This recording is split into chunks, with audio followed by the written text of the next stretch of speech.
Morning everyone. तो आज हमारा टॉपिक है द वैदिक एज। द वैदिक एज 3500 बीसी टू 4000 बीसी। ये हमारा आज का टॉपिक है। क्या है? द वैदिक एज। वैदिक एज, तो इसका टाइम पीरियड दिया हुआ है यहाँ पे 3500 बीसी टू 4000 बीसी। ओके, तो चलिए आज हम देखते हैं कि वैदिक एज कब था और इन वैदिक एज में क्या क्या घटनाएं हमारी जो कल्चर, जो हमारे भारतीय प्रायद्वीप है, जो इंडियन पेनिनसुला है, उसमें क्या क्या घटनाएं घटी। In the previous chapter we read about the Indus valley और द हड़प्पा सिविलाइजेशन। हमने क्या पढ़ा? हमने पढ़ा प्रीवियस चैप्टर में, प्रीवियस चैप्टर यानी कि इससे पीछे चैप्टर में हमने पढ़ा इंडस वैली सिविलाइजेशन या हड़प्पा सिविलाइजेशन, क्योंकि दोनों का एक ही नाम है। इंडस वैली सिविलाइजेशन भी बोल सकते हैं या फिर हड़प्पा कल्चर भी बोल सकते हैं, हड़प्पा सिविलाइजेशन भी बोल सकते हैं। मेनी इयर्स आफ्टर, उसके हड़प्पा कल्चर या हड़प्पा सिविलाइजेशन के मेनी इयर्स आफ्टर, उसके बहुत सालों बाद, many years after that a new culture developed, उसके बाद एक नया कल्चर डेवलप हुआ इस भारतीय प्रायद्वीप में। In the flanks of the Indus and Saraswati river. कहाँ पे? इंडस एंड सरस्वती रिवर के प्लान्स में, मतलब उसके मैदान में, इंडस और सरस्वती रिवर के मैदान में एक नया कल्चर डेवलप हुआ। और उस कल्चर का क्या नाम था? उस कल्चर का नाम हम जानते हैं वैदिक कल्चर। उस कल्चर का नाम क्या था? वैदिक culture. It is known the वैदिक कल्चर। इसे क्या नाम से जानते हैं? वैदिक कल्चर के नाम से जानते हैं। The people who developed this culture called themselves Aryans. जो पीपल इस कल्चर को डेवलप किए उसे क्या बोलते हैं? आर्यंस बोलते हैं। उन्हें क्या बोलते हैं? Aryans. The people who develop this culture, जो पीपल इस कल्चर को डेवलप किए उन्हें क्या बोला जाता है? Aryan. The word Arya means west और कल्चर्ड। जो आर्यन शब्द है वो कहाँ से आया है? आर्या। तो आर्या का मतलब क्या होता है? आर्या का मतलब होता है वेस्ट, मतलब जो सबसे अच्छा, वेस्ट एंड आर कल्चर्ड। चलिए अब वैदिक लिटरेचर हम पढ़ते हैं, वैदिक लिटरेचर के बारे में।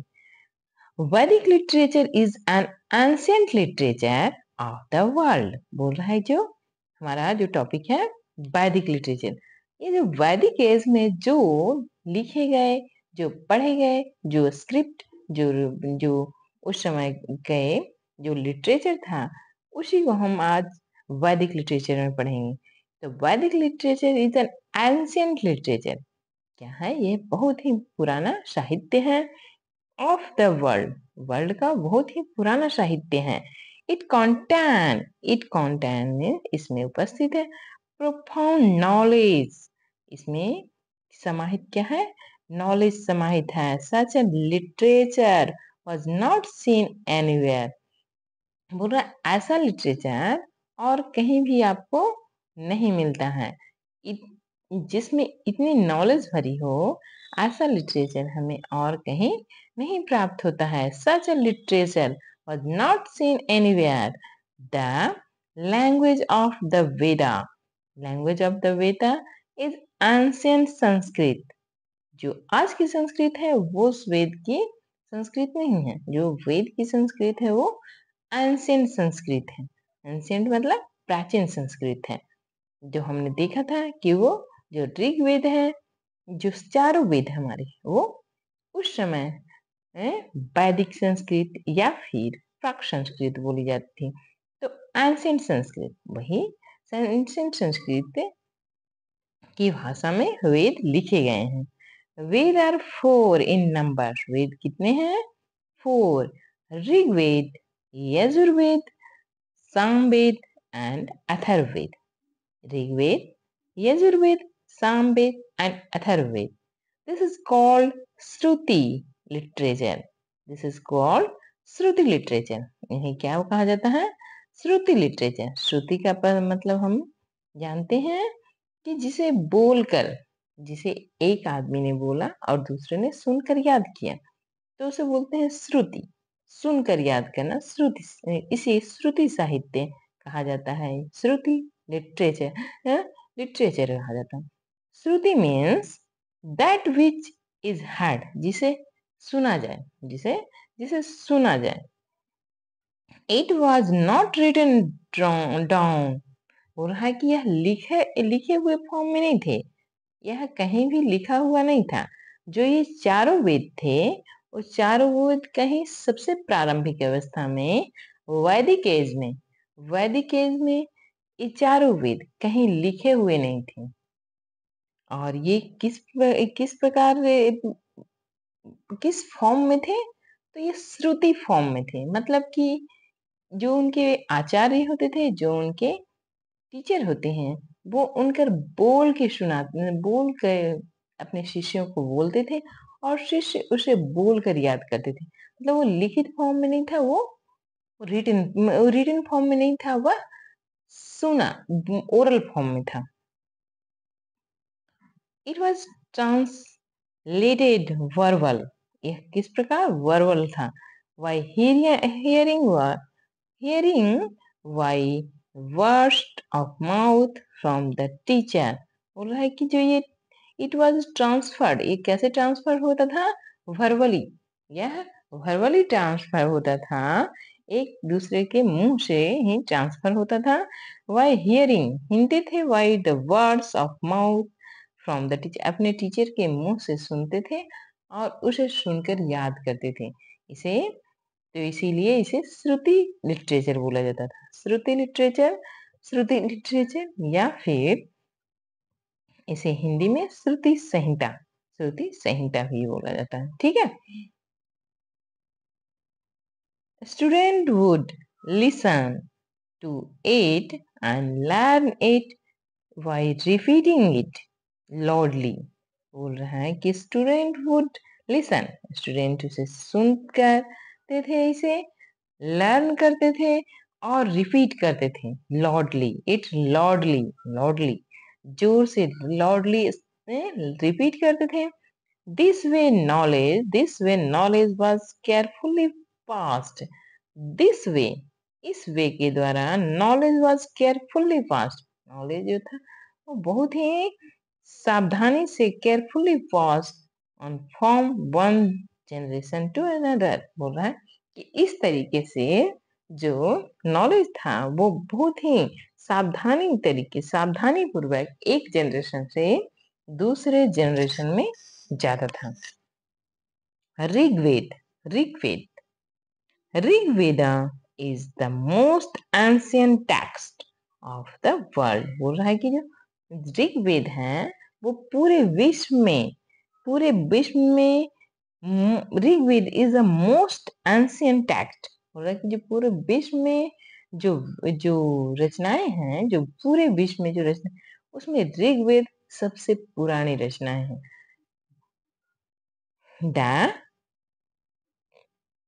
The mantras are called sukta.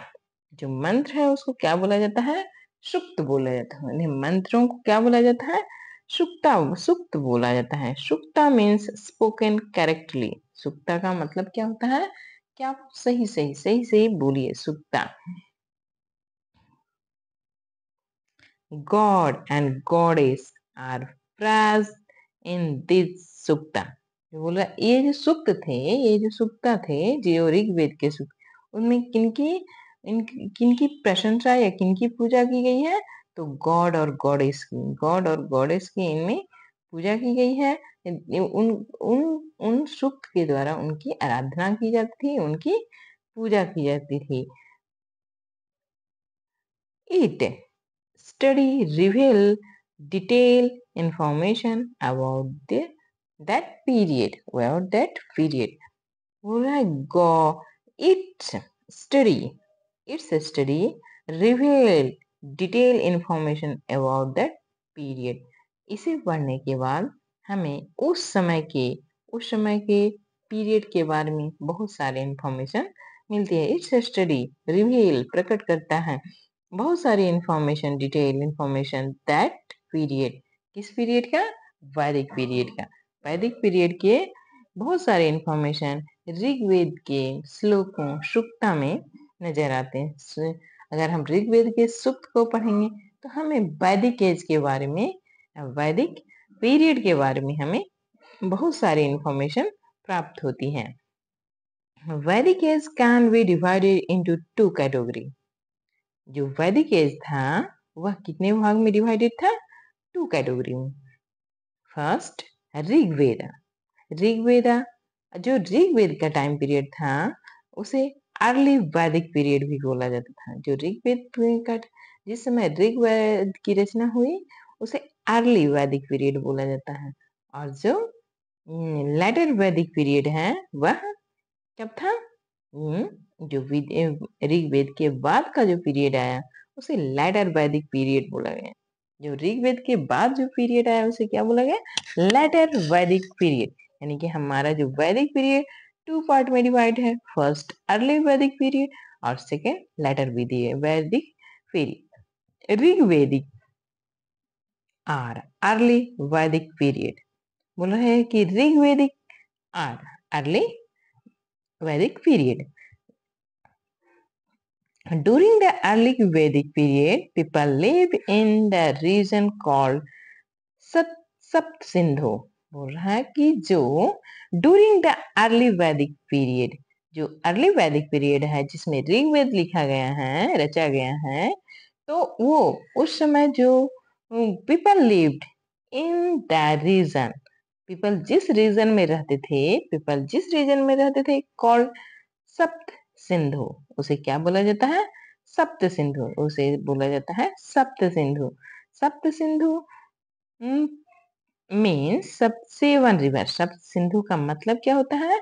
7 river. सप्त मीन्स 7, सिंधु मीन्स नदी। सप्त रिवर मीन्स सप्त सिंधु मतलब सप्त 7 rivers. The area was covered by the river Indus and its tributaries.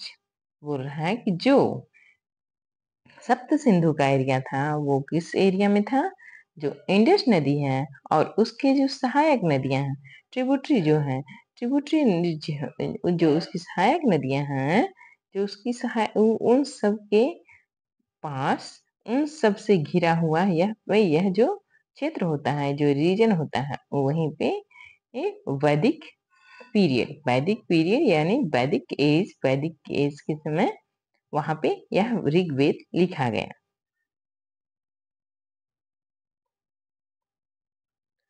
Look at this area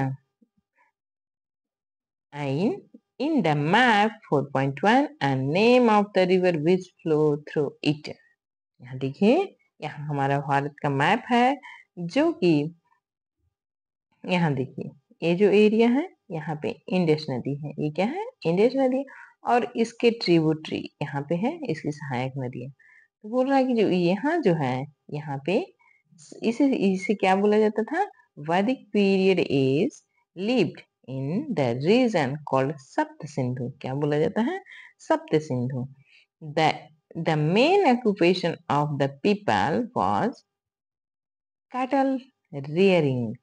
पूरा द मेन ऑक्यूपेशन, जो उनका मेन ऑक्यूपेशन था वो क्या था? Of the people was cattle rearing.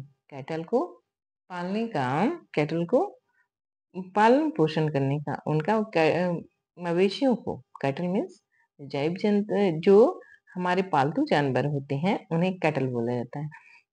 गाय, बैल, भैंस, तो उनको पालन पोषण करने का उनका मेन ऑक्यूपेशन था। They also grow wheat and barley, but farming was not their main occupation. बोल रहा है कि वो साथ में फार्मिंग भी करते थे। They also grow, वो ग्रो करते थे, क्या करते थे? wheat, barley and but farming was not their main occupation. उनका मेन occupation फार्मिंग नहीं था, उनका मुख्य व्यवसाय क्या था? पशुपालन था। उनका मुख्य व्यवसाय कृषि नहीं था। दे वर्शिप काउस, वो काउ को क्या करते थे? पूजा करते थे। And got milk, butter, ghee it's from them. And they worship cows and got milk, butter, ghee, etc. from them. Horse were also useful. Horse was also useful for them and were used in their chariot. हो रहा है कि जो गाय थी उसकी वो पूजा करते थे। वो गाय भी पालते थे, बकरी भी पालते थे, उससे दूध प्राप्त करते थे, बटर और घी प्राप्त करते थे। हॉर्स, हॉर्स उनके लिए इम्पोर्टेंट था। Horse were also useful. क्यों? तो चैरियट मीन्स होता है रथ। रथ में तो वो हॉर्स का यूज करते थे रथ में। हॉर्स का क्या में यूज करते थे? रथ को, घोड़े, जो घोड़े को रथ देखते होंगे, रथ जो हमारा यूज होता था उसमें घोड़े रथ को खींचते थे। तो घोड़े इसीलिए इम्पोर्टेंट थे कि उन्हें यहाँ से एक जगह से दूसरे जगह आवागमन के लिए, कहीं आने जाने के लिए उन्हें चैरियट में इधर से उधर जाते थे, यानी रथ से जाते थे। और रथ को कौन खींचता था? घोड़ा। Besides cows and horse, they domesticated.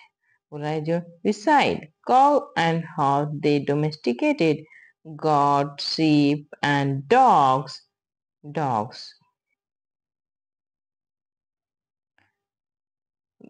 वे क्या क्या डोमेस्टिकेट मतलब वो पालतू किसे बनाते थे? गाय, horse, they domesticated cow, goat, sheep and dogs. They graze their cattle in the common grazing field. वो जो ये जो पालतू जानवर होते हैं उनको वो कहाँ पे चराते थे? चराते मतलब जो पालतू जानवर जो गाय बैल भैंस होती है उनको चारागाह, चारागाह जहाँ पे वो खाना ढूंढ खाती हैं। तो वो एक कॉमन कॉमन फील्ड होता था जिसमें वो सभी लोग अपने गाय बैल भैंस बकरी सीप डॉग ये सबको वहां पे छोड़ते थे। if was there was a scarcity of uh, fodder, they would go and settle of the new place। बोल रहा है कि अगर जहाँ पे वो अपने जानवरों को के लिए जानवर उनके चारागाह हम जो होता था वहां पे सब जानवर चारा खाते थे। तो अगर चारा वहां पे समाप्त हो जाता था, स्कार्सिटी मतलब वहां पे उनका चारा खत्म हो जाता था, इस एक एरिया में जैसे घास खत्म हो गए तो वो उस एरिया को छोड़ के दूसरे प्लेस में चले जाते थे। Important craftsman were those who build chariot. जो बहुत ही अब क्राफ्ट चैरियट को आपने देखा होगा, रथ को, उसके बनाने के लिए एक कुशलता चाहिए। ठीक है, हर कोई वो रथ नहीं बना सकता। तो जो क्राफ्टमैन होते थे वो क्या करते थे? चैरियट का निर्माण करते थे। The Aryan woman would spin and weave cloth. बोला जो आर्यन वुमन थी वो क्या करती थी? कपड़े की बुनाई करती थी। जो आर्यन वुमन थी वो क्या करती थी? कपड़े की बुनाई करती थी। लाइफ स्टाइल है, लाइफ स्टाइल। तो लाइफ स्टाइल, उनकी लाइफ स्टाइल कैसी थी? The Aryan lead a simple life style. जो आर्यंस थे उनकी लाइफ स्टाइल क्या थी? सिंपल थी। They lived in house made of wood and mud. उनका घर वुड लकड़ियों से बना होता, लकड़ी और मिट्टी से बना हुआ था। They would build huge cattle shed. वो एक बड़ा कैटल सेट रखते थे। देयर किसके लिए? अपने काउस के लिए। दे यूज्ड मिल्क, उससे क्या यूज करते थे? Milk, butter, ghee, curd, buttermilk, wheat, wheat barley and meat is their diet। जो उनकी डाइट क्या थी? wheat थी, barley थी और मीट था। मीट को वो एक चलता फिरता खाद्य भंडार समझते थे वो जब तक उनके पास खाद्य भंडार रहता था, जब तक उनके पास अनाज रहते थे, फल फूल रहते थे, वो मीट नहीं यूज करते थे। और जब उनके पास कुछ नहीं रहता था खाने के लिए, तब वो क्या क्या यूज करते थे? मीट का यूज करते थे। Father was the head of the family. जो उसकी फैमिली होती थी, उस समय की जो फैमिली होती थी, उसमें हेड कौन होता था? Father. Male member had important position in the society. जो मेल मेंबर होते हैं वो सोसाइटी के सबसे इम्पोर्टेंट पोजीशन पे होते थे। आज भी आप देते होंगे कि आज भी जो हमारा समाज इतना डेवलप हो जाने के बाद भी हमारी सोसाइटी में जो हमारे जो हाउस है, हमारा जो घर है, उसमें भी हमारे पिता के लगभग अधिकांश परिवारों में जो हेड ऑफ द फैमिली पिता होते हैं, यह हमारे एंशिएंट इरा से चलते आ रहा है। और उनकी पोजीशन हमारी सोसाइटी में अच्छी होती है। वुमन वर ट्रीट वेल। वुमन को भी अच्छे से ट्रीट किया जाता था, वुमन को भी अच्छे तरीके से रखा जाता था। There presence was essential. बोल रहा है उसकी उपस्थिति बहुत ही आवश्यक थी। कहाँ? इन रिलीजियस सेरेमनी। बोल रहा है कोई भी ओकेजन, कोई भी पूजा पाठ या कोई भी त्योहार मनाया जाता था, तो उसमें वुमन की उपस्थिति बहुत ही जरूरी थी। Woman was educated. वुमन उस समय एडुकेटेड थी। Several of them like Ghosha and Apala. बोल रहा है कि कुछ जिनमें घोषा और अपाला भी हैं, उस समय वुमन क्या थी? हम्म, पढ़ी लिखी थी, एडुकेटेड थी। Had created sukta of the Veda. बोल रहे जो अपाला और घोषा जो उस समय की महिला थी, उन्होंने सुक्त जो वेद के सूक्त होते हैं उनकी रचनाएं की। जो वेद में सूक्त होते हैं उनकी रचनाएं की इन्होंने की। अपाला एंड घोषा नामक और बहुत सारे जो हम उस समय की वुमेन थी, उन्होंने उनकी रचनाएं की, लेकिन उन्होंने उनका अपना नाम नहीं दिया। ठीक है, तो इसके बाद हम नेक्स्ट वीडियो में आप पढ़ेंगे जो हमारा वैदिक पीरियड था, वैदिक पीरियड की सोसाइटी कैसी थी, आज की जैसी थी या फिर उनकी सोसाइटी में क्या डिफरेंस थे आज की सोसाइटी और जो वैदिक पीरियड जो हमारा एंशिएंट इरा, हमारा जो उसका टाइम पीरियड क्या है। अभी आपने देखा होगा कि उसका टाइम पीरियड हमने पढ़ा था, उसका टाइम पीरियड है 3500 बीसी टू 4000 बीसी। तो नेक्स्ट वीडियो में हम इसके आगे के टॉपिक को, सोसाइटी को पढ़ेंगे। उसके बाद हम राजा पढ़ते हैं और वॉर, उसके आगे हम पढ़ते चले जाएंगे। ठीक है, तो आप पढ़िए और समझिए। ठीक है, पढ़िए समझिए और खूब इसे सोचिए और कम कंपैरिजन कीजिए आज की सोसाइटी और उस समय की सोसाइटी में कंपैरिजन कीजिए। What difference between both society.